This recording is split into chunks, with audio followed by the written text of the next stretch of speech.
પોલીસમાં તો સાહેબ આપણા નંબર પ્લેટ ના હોય ચાલે તમારે એ બધું લીગલી કહેવાય. હા તો હું જોઈને કેમ ભાઈ હે ન્યૂઝમાં ક્યાં જોયું પ્રવીણ રવિ શાંતિરા અવાજ શાંતિરા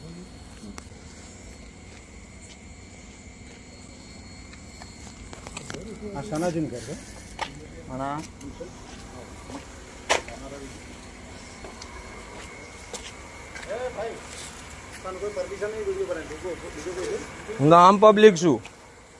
આમ પબ્લિક શું બાપુ આમ પબ્લિક શું નંબર પ્લેટ ના હોય એટલે કહી તો શકું. આપણને વિડીયો બરાબર કેમથી ના બધે ઉતાર દેવાય બીજું શું યાર બીજું ને તસલીમ થઈએ હા નંબર પ્લેટ નહીં રાખી પોલીસમાં છો તમે એમ કહો છો એટલે કહું. એવું નહીં યાર ના નંબર પ્લેટ ના હોય એ તો કોક તો હોય ને. હા તો જોઈ લો ચેક કરી લે આમ પબ્લિક છે ને પણ આમ પબ્લિક તમે પોલીસમાં છો તમે કોક તો ગુનો કરતા જશો ને તો નંબર પ્લેટ ના રાખો ને.